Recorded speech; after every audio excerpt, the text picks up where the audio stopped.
Hi students, good morning. देखिए भी last class में अपने चर्चा चल रही थी कोशिकाओं पे। कोशिकाओं में अपने माइटोकॉन्ड्रिया पढ़ चुके हैं। उसके बाद अपने स्टार्ट किया था लवक प्लास्टिड, जिसका एक पार्ट अपने कर चुके हैं, जिसमें अपने विभिन्न प्रकार के लवकों के बारे में चर्चा की थी। रंग के आधार पे अपने लवकों को 3 प्रकारों में बांटा था: अवर्णी लवक, वर्णी लवक और हरित लवक। तो अवर्णी और वर्णी लवक जो है अपने फर्स्ट पार्ट के अंदर कर चुके हैं। अब सेकंड पार्ट में अपने बात करते हैं तीसरे पार्ट से, या लवकों का जो तीसरा प्रकार था, जो क्या है भी हरित लवक। क्या है भी हरित लवक, या इसे कहते हैं क्लोरोप्लास्ट। क्या कहते हैं? क्लोरोप्लास्ट। तो आज का जो अपना टॉपिक है वो क्या है भी क्लोरोप्लास्ट। क्लोरोप्लास्ट या हरित लवक, ये एक हरी रंग का प्लास्टिड है भी लवक है, जो प्रकाश संश्लेषण से संबंधित है। किससे संबंधित है? प्रकाश संश्लेषण से। कहने का मतलब यह है कि पादपों के अंदर जो प्रकाश संश्लेषण की क्रिया पाई जाती है वो हरित लवक में ही संपन्न होती है। सिंपल में उन लवकों को, सिंपल जिन्होंने प्लास्टिड शब्द दिया था, उन्होंने इन लवकों को जो प्रकाश संश्लेषण में भाग लेते हैं, या यूं कह दें कि जिनमें प्रकाश संश्लेषण की क्रिया संपन्न होती है, उन लवकों को सिंपल ने क्या नाम दिया? क्लोरोप्लास्ट या हरित लवक। क्या नाम दिया? क्लोरोप्लास्ट या हरित लवक। हरित लवक या क्लोरोप्लास्ट है, ये दोहरी झिल्ली युक्त कोशिकांग है। कैसा है भी?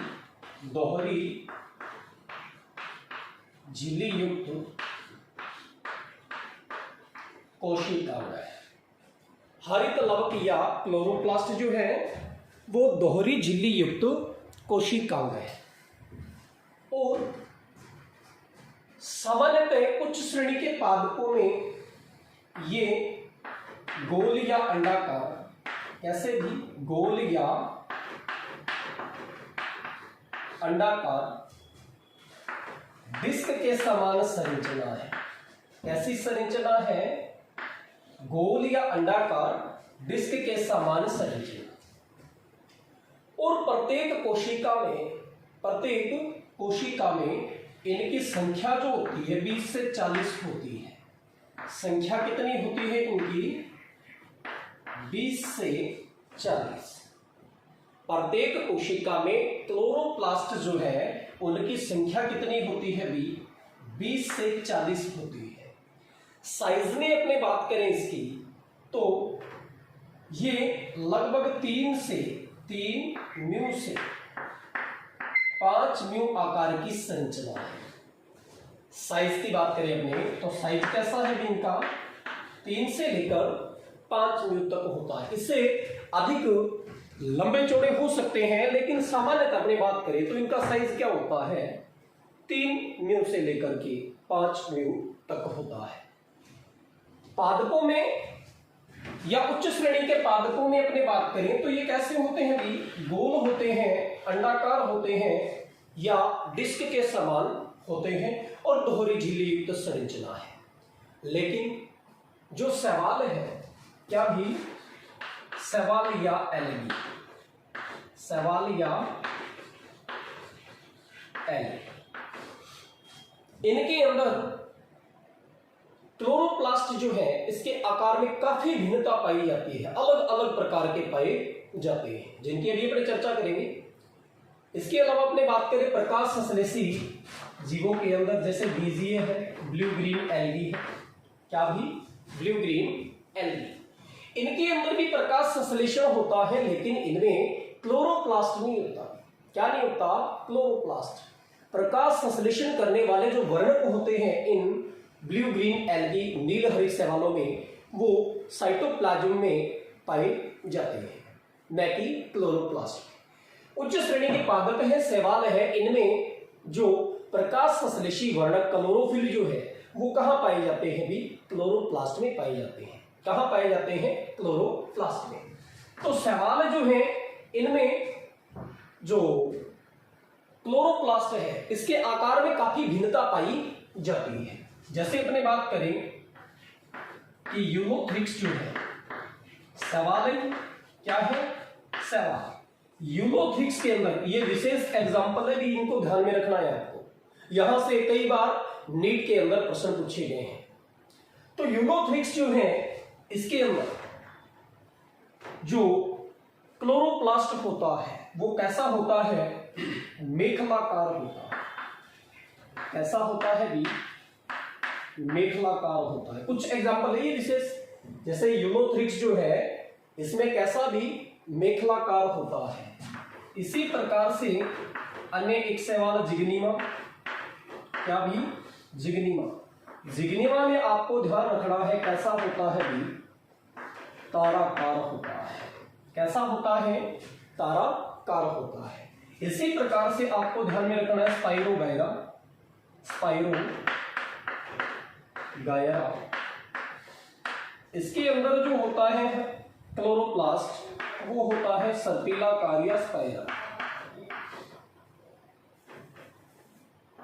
सर्पिलाकार या स्पाइरल, इसके अंदर भी स्पाइरोगायरा। यूलोथ्रिक्स में मेखलाकार, स्पाइरोगायरा के अंदर कैसा भी? सर्पिलाकार, और जिग्निमा में कैसा है भी? ताराकार है। जिग्निमा में कैसा है? ताराकार है। इसी प्रकार से क्लेडोफोरा जो है, कौन सा भी? क्लेडोफोरा।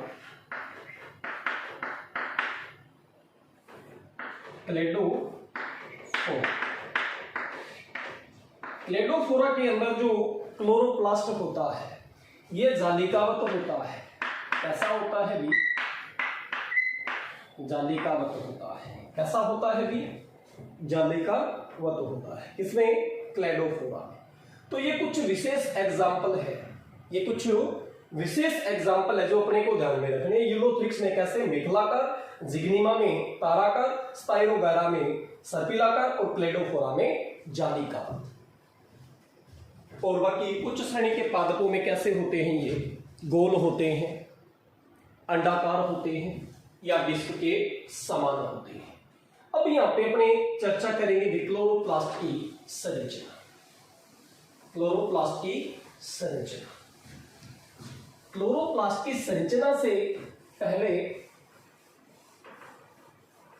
आपको बता देता हूं कि क्लोरोप्लास्ट जो है इसके अंदर प्रकाश संश्लेषी वर्णक पाई जाती है।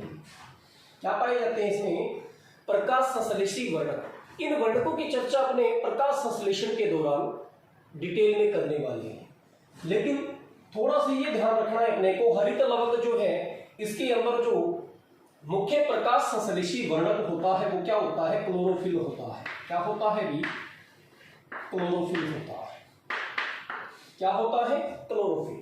और क्लोरोफिल जो होते हैं ये कई प्रकार के होते हैं, जैसे chlorophyll A, chlorophyll B, chlorophyll C, chlorophyll D और क्लोरोफिल ई। ये 5 तो chlorophyll A B C D E. इसके अलावा जो क्लोरोफिल है वो है बैक्टीरियल क्लोरोफिल, बैक्टीरियल क्लोरोफिल और bacterial viridi. Bacterial viride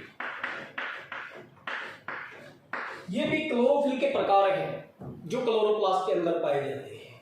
chlorophyll A, B, C, D और ई और बैक्टीरियल क्लोरोफिल और बैक्टीरियल विरिडी। इनमें से क्लोरोफिल ए और बी जो है ये पाए जाते हैं उच्च श्रेणी के पादपों में। उच्च श्रेणी के पादप जो है उनमें क्लोरोफिल ए और बी पाया जाता है, और सी डी ई जो है ये केवल शैवालों में पाए जाते हैं। शैवालों में इनमें से भी होता है, ए बी में से भी, और सी डी ई इनमें से भी पाया जाता है। तो ये केवल किसमें पाए जाते हैं? शैवालों में। ध्यान रखना है आपको कि ए और बी उच्च श्रेणी के पादपों में, सी डी ई ये केवल और केवल शैवालों में पाए जाते हैं, उच्च श्रेणी के पादपों में नहीं पाए जाते। बैक्टीरियल क्लोरोफिल और बैक्टीरियल विविडी ये प्रकाश संश्लेषी जीवाणुओं में पाए जाते हैं। इसमें पाए जाते हैं दोनों, ये जीवाणु या बैक्टीरिया, इसमें पाए जाते हैं भी जीवाणु या बैक्टीरिया में पाए जाते हैं। क्या भी? बैक्टीरियल क्लोरोफिल और बैक्टीरियल विविडी। फिर देखिए भी संरचना की बात करते हैं कि क्लोरोफिल जो क्लोरोप्लास्ट जो है उसकी संरचना कैसी होती है। संरचना में देखिए भी ये भी एक माइटोकॉन्ड्रिया के समान दोहरी झिल्ली युक्त संरचना है। क्लोरोप्लास्ट जो है ये माइटोकॉन्ड्रिया के समान एक दोहरी झिल्ली युक्त संरचना है। तो डायग्राम बनाइए साथ साथ। उच्च श्रेणी के पादपों में अपने देखते हैं जैसे गोलिया अंडाकार होता है, ये कैसा होता है? गोलिया अंडाकार, और इसमें दोहरा झिल्ली आवरण पाया जाता है। क्या पाया जाता है? दोहरा झिल्ली आवरण। तो आप साथ साथ ये डायग्राम बनाएंगे। ये इस तरह से डिस्क के समान संरचनाएं बनानी है आपको इसके अंदर।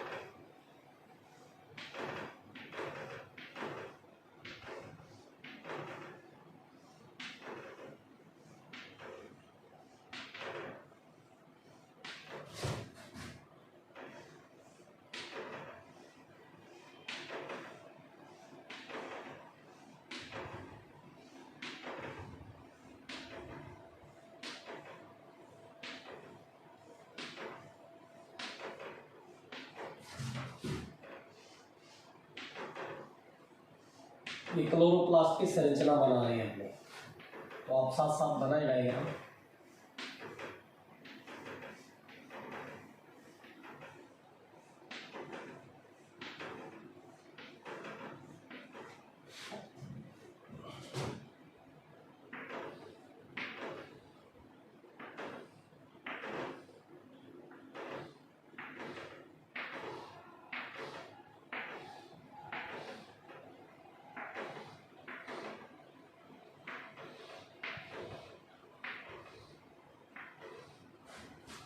इस तरह से ये डायग्राम बनाइए आप। तो इसकी लेबलिंग कर लेंगे अपने नामांकन। ये इसके अंदर मैं बना रहा हूँ, यहाँ पे डीएनए बीच में बना देते हैं। डीएनए हो गया, ये 70S राइबोसोम हो गया। तो ये है भी क्लोरोप्लास्ट की संरचना। अब देखो इसके अंदर सबसे बाहर पाई जाने वाली झिल्ली क्या होगी? बाह्य झिल्ली। क्या होगी भी? बाह्य झिल्ली। तो इसका नाम दे दें आप बाह्य झिल्ली। और भीतर की ओर पाई जाने वाली झिल्ली जो है ये हो जाएगी अपने अंतः झिल्ली। क्या हो जाएगी भी? अंतः झिल्ली। इन दोनों झिल्लियों के बीच, इन दोनों झिल्लियों बाह्य झिल्ली और अंतः झिल्ली, इनके बीच में एक लगभग 100 एंगस्ट्रॉम चौड़ा अवकाश पाया जाता है, स्पेस पाया जाता है। इसे कहते हैं परिलवकीय अवकाश। जैसे माइटोकॉन्ड्रिया में था परिसूत्रकणिकीय अवकाश, वैसे यहां पे क्या है? परिलवकीय अवकाश, या इसे कहते हैं पेरिप्लास्टिडियल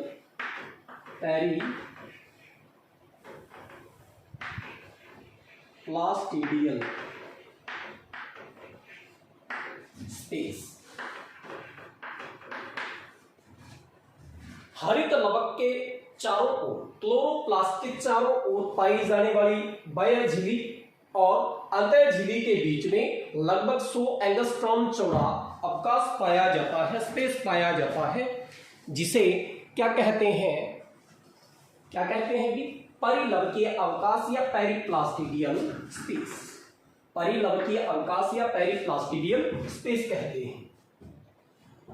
अब अंतः झिल्ली के अंदर घिरा हुआ समस्त आधारी पदार्थ जो है, जिसके अंदर डिस्क के समान संरचना पाई जाती है और तरल आधात्री पाई जाती है। क्या पाई जाती है? तरल आधात्री। ये तरल आधात्री जो है इसको कहा जाता है भी स्ट्रोमा। क्या कहा जाता है? स्ट्रोमा कहा जाता है। क्या कहा जाता है? स्ट्रोमा। स्ट्रोमा के अंदर यानी तरल आधारी पदार्थ जो है वो क्या कहलाता है? इसका स्ट्रोमा कहलाता है। क्या कहलाता है? स्ट्रोमा। स्ट्रोमा के अंदर देखिए भी डिस्क के समान ये एक जो संरचना आपको दिखाई दे रही है, जैसे ये जो संरचना है, स्ट्रोमा के अंदर डिस्क के समान संरचनाएं पाई जाती है। किसके समान?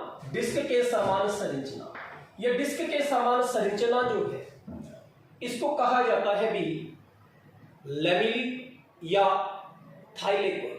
क्या कहा जाता है? लैमेली या थाइलेकोइड। इसकी चर्चा करेंगे अभी। तो पहले ये देखिए कि ये स्ट्रोमा जो है इसके अंदर डिस्क के समान संरचना, ये डिस्क के समान संरचना है। डिस्क के समान संरचनाएं जो हैं वो एक के ऊपर एक व्यवस्थित होकर सिक्कों के ढेर जैसी संरचना बनाती है। देखिए ये डिस्क के समान संरचना, एक संरचना एक के ऊपर एक व्यवस्थित है। ये एक के ऊपर एक व्यवस्थित होकर ये सिक्कों के ढेर या चट्टे के समान संरचना बनाती है। इस सिक्कों के ढेर जैसी इस संरचना को कहा जाता है कि ग्रेना। क्या कहा जाता है? ग्रेना कहा जाता है। क्या कहा जाता है भी? ग्रेना कहा जाता है। और इसकी एक इकाई जो है यानी एक ये जो संरचना है इसको ग्रेनम कहते हैं। ये सारी बहुवचन में क्या कहलाएगी? ग्रेना कहलाएगी। ये जो सिक्कों के ढेर जैसी सारी संरचनाएं हैं ये सारी क्या कहलाती है? ग्रेना। और इसकी एक ये इकाई जो है इसको क्या कहते हैं? ग्रेनम कहते हैं। एक वचन में क्या कह देंगे इसको? ग्रेना। ग्रेना जो है इसके अंदर देखिए ये ग्रेनम जो है, प्रत्येक ग्रेनम जो है ये लैमेली के द्वारा या पटलिकाओं के द्वारा पास स्थित दूसरी ग्रेनम से जुड़ी रहती है। यानी ये इसके साथ यहां से जुड़ी हुई है, ये यहां से। तो जिन संरचनाओं के द्वारा जुड़ी होती है इन संरचनाओं को कहते हैं इंटरग्रेनम। क्या कहते हैं? इंटरग्रेनम। स्ट्रोमा में सिक्कों के ढेर जैसी संरचना, डिस्क के समान संरचनाएं होती हैं जो एक के ऊपर एक व्यवस्थित होकर सिक्कों के ढेर जैसी संरचना बनाती है, जिसे क्या कहते हैं? ग्रेनम। ग्रेनम। और इसका एक वचन क्या हो गया? ग्रेनम हो गया। इन ग्रेनम को जोड़ने वाली जो पटलिका या लैमेली है उन्हें इंटरग्रेनम कहते हैं। क्या कहते हैं? इंटरग्रेनम। या इनको बोलते हैं स्ट्रोमा लैमेली, क्योंकि स्ट्रोमा के अंदर ये ग्रेना को जोड़ रही है इसलिए इनको क्या कह देते हैं? Stroma lamellae. या इनको बोलते हैं फ्रेट चैनल। क्या है? Freight channel. क्या बोलते हैं? फ्रेट चैनल बोलते हैं। तो पास स्थित ग्रेनम जो होते हैं वो फ्रेट चैनल या इंटरग्रेनम या स्ट्रोमा लैमेली के द्वारा आपस में जुड़े रहते हैं। प्रत्येक ग्रेना के अंदर, प्रत्येक ग्रेना में देखिए ये ग्रेना जो है इनकी संख्या, ग्रेना की संख्या एक हरित लवक में 40 से लेकर 60 होती है। कितनी होती है भी? 40 से 60। यानी ये एक हरित लवक बनाया है। इसमें ये जो संरचनाएं आपको दिखाई दे रही है कितनी होती है? संख्या में भी 40 से लेकर 60 तक होती है। कितनी होती है? 40 से 60 तक। प्रत्येक ग्रेनम के अंदर जो ये डिस्क के समान संरचना आपको दिखाई दे रही है, ये वाली संरचना, ये डिस्क के समान संरचना, ये डिस्क के समान संरचना जो है इसको थाइलेकोइड कहते हैं। क्या कहते हैं? थाइलेकोइड कहते हैं। और ये थाइलेकोइड नाम जो है यानी इस डिस्क को क्या कहते हैं? थाइलेकोइड। और ये थाइलेकोइड नाम जो है ये दिया था भी मेंके ने। किसने दिया था? मेंके।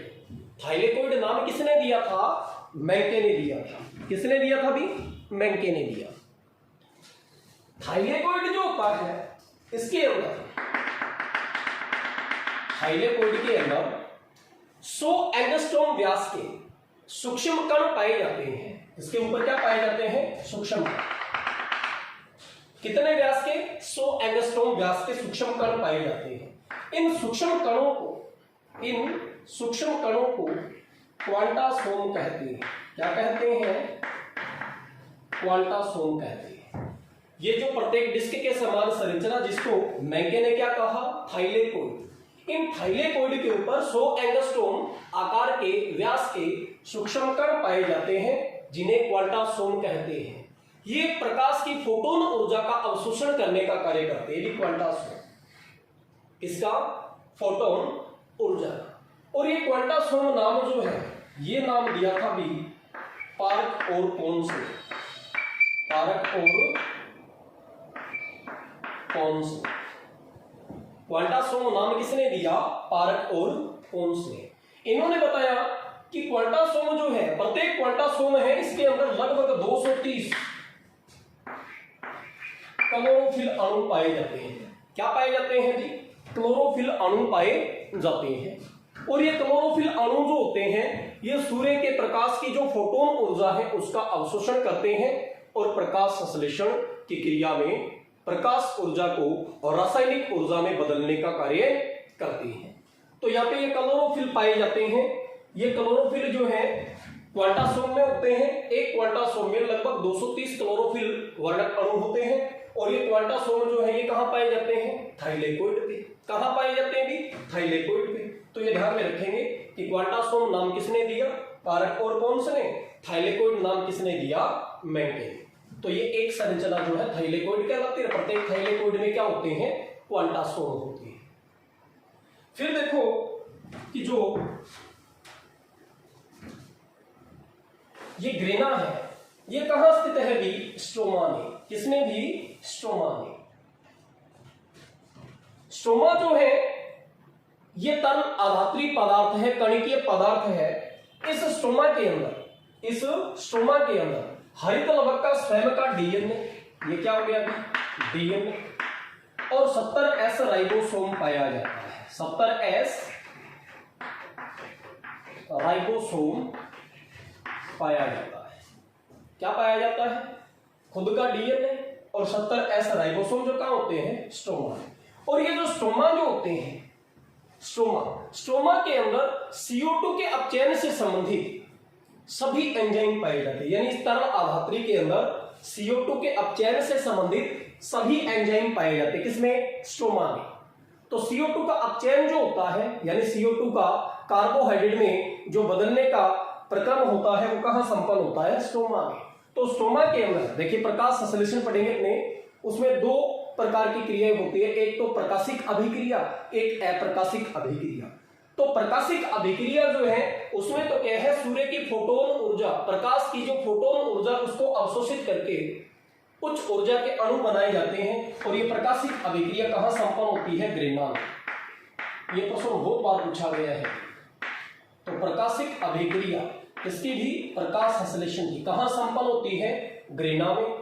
और CO2 के अपचयन से संबंधित एंजाइम कहां होते हैं? स्ट्रोमा में। इसलिए अप्रकाशिक अभिक्रिया या CO2 का अपचयन जो होता है, वो हरित लवक के स्ट्रोमा में होता है। तो यहां लिख देंगे आप अप्रकाशिक अभिक्रिया। अप्रकाशिक अभिक्रिया। अप्रकाशिक अभिक्रिया कहां संपन्न होती है? भी स्ट्रोमा में संपन्न होती है। यह है हरित लवक की संरचना।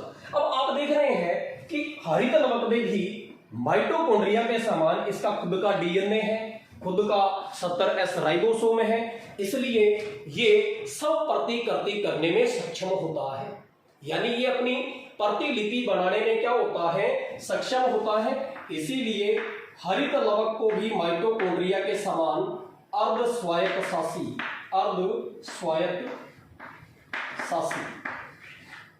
कोशिकांग कहते हैं। क्या कहते हैं? अर्ध स्वायत्त शासी कोशिकांग कहते हैं।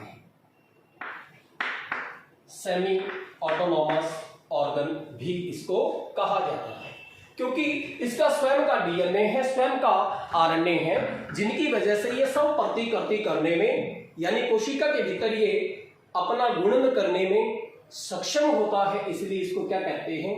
अर्ध स्वायत्त शासी कोशिका। आप देखते हैं प्रोकैरियोटिक सेल में भी खुद का डीएनए होता है, 70S राइबोसोम होता है और उसमें भी 100 प्रतिकृति की क्षमता होती है। तो ये एक प्रोकैरियोटिक कोशिका के समतुल्य संरचना है या नहीं है ये भी और माइटोकॉन्ड्रिया भी। तो इनको माइटोकॉन्ड्रिया और हरित लवक है, इनको प्रोकैरियोटिक यूकैरियोटिक कोशिका में दूसरी प्रोकैरियोटिक कोशिका के नाम से भी जानते हैं, या यूं भी कह दें कि इनको कोशिका के नाम से भी जाना जाता है कि यूकैरियोटिक सेल में ये प्रोकैरियोटिक कोशिका के समान संरचना है, इसलिए इनको कोशिका में दूसरी कोशिका के नाम से जाना जाता है, या फिर यूकैरियोटिक सेल में दूसरी प्रोकैरियोटिक सेल के रूप में जाना जाता है, नाम के रूप में जाना जाता है। किसको भी? हरित लवक और माइटोकॉन्ड्रिया। अब देखो हरित लवक जो है इसके कार्य क्या है? मैंने कार्य क्या हो गया अभी इसका? प्रकाश संश्लेषण। क्या है भी? प्रकाश संश्लेषण। कार्य क्या है हरित लवक का? प्रकाश संश्लेषण। प्रकाश संश्लेषण। प्रकाश संश्लेषण की जो प्रक्रिया होती है उसमें क्या होता है भी कि सूर्य की प्रकाश ऊर्जा का उपयोग कर कार्बोहाइड्रेट का निर्माण किया जाता है। किसका निर्माण किया जाता है? कार्बोहाइड्रेट का, यानी खाद्य का निर्माण किया जाता है या भोजन का निर्माण किया जाता है। इसीलिए तो पादप क्या है? इसीलिए तो पादप क्या है? स्वयं पोषी है, क्योंकि वो सूर्य की प्रकाश ऊर्जा में अपने खाद्य का निर्माण स्वयं करते हैं। तो हरित लवक जो है इसमें प्रकाश संश्लेषण की क्रिया के द्वारा किसका निर्माण होता है? खाद्य का। किसका भी? खाद्य का। अब खाद्य या भोजन का निर्माण कहाँ होता है भी? रसोई में होता है, किचन में होता है। तो हरित लवक को कोशिका का किचन कहा जाता है, कोशिका का रसोई घर कहा जाता है, क्योंकि इसमें क्या होता है भी? खाद्य का निर्माण होता है या भोजन का निर्माण होता है। इसीलिए हरित लवक को कोशिका का क्या कहा जाता है भी? रसोई घर कहा जाता है। रसोई घर, रसोई घर कहा जाता है। इसको भी हरित लवक को, इसको हरित लवक को। दूसरा कार्य क्या है कि देखिए कि प्रकाश संश्लेषण के दौरान हरित लवक जो है इसके अंदर खाद्य का निर्माण तो होता ही है। प्रकाश संश्लेषण के दौरान आप जानते हैं कि CO2 जो है इसका तो क्या होता है? उपभोग होता है। CO2 और जल जो है ये सूर्य के प्रकाश की उपस्थिति में क्या बनाते हैं? कार्बोहाइड्रेट बनाते हैं, और साथ में क्या निकलती है भी? ऑक्सीजन। क्या निकलती है? ऑक्सीजन। ऐसा रिएक्शन होता है किसमें? प्रकाश संश्लेषण के दौरान। 6CO2 12H2O 6O2 plus 6H2। और ये क्रिया कहाँ संपन्न होती है? क्लोरोफिल की उपस्थिति में, प्रकाश की उपस्थिति में। तो यहाँ क्या बनता है भी? कार्बोहाइड्रेट बनता है, यानी भोजन बनता है, इसलिए इसको क्या कह दिया? रसोई घर। साथ में देखिए क्या निकल रहा है? उप उत्पाद के रूप में ऑक्सीजन निकल रहा है। तो क्लोरोप्लास्ट जो होता है ये वातावरण में जो दूषित गैस है CO2, इसका तो क्या करता है कि ये अवशोषण करता है और बदले में पर्यावरण में क्या मुक्त करता है? ऑक्सीजन। क्या भी? ऑक्सीजन। तो वातावरण को शुद्ध करने का काम भी करता है, वातावरण को शुद्ध करने का काम भी करता है। कौन भी? हरित लवक। इसके अलावा अपने क्रिया पढ़ेंगे प्रकाश श्वसन। क्या पढ़ेंगे? प्रकाश श्वसन। प्रकाश संश्लेषण के दौरान एक पार्ट आएगा प्रकाश श्वसन या फोटो रेस्पिरेशन।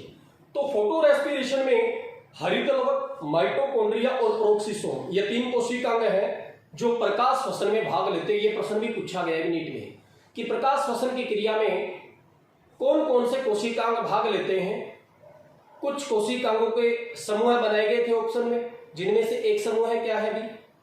माइटोकॉन्ड्रिया लवक, माइटोकॉन्ड्रिया हरित लवक और प्रोक्सिसोम। माइटोकॉन्ड्रिया, हरित लवक और प्रोक्सिसोम ये 3 कोशिकांग जो हैं ये प्रकाश श्वसन में भाग लेते हैं। किसमें भाग लेते हैं? प्रकाश श्वसन में।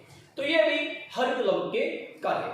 फिर देखो भी आप माइटोकॉन्ड्रिया में पढ़ चुके हैं और हरित लवक में भी पढ़ चुके हैं कि इन्हें अर्ध स्वायत्त शासी कोशिकांग कहते हैं। क्या कहते हैं? अर्ध स्वायत्त शासी कोशिकांग। विभिन्न वैज्ञानिक ये मानते हैं कि माइटोकॉन्ड्रिया और हरित लाभ ये देखो इनकी संरचना किसके समान है? प्रोकैरियोटिक सेल के समान। तो बहुत सारे वैज्ञानिक ये मानते हैं कि इन दोनों की उत्पत्ति एक जैसी है, माइटोकॉन्ड्रिया और हरित लाभ। इनकी उत्पत्ति क्या है भी? एक जैसी है, मतलब इनकी उत्पत्ति या ओरिजिन जो है समान तरीके से हुआ है।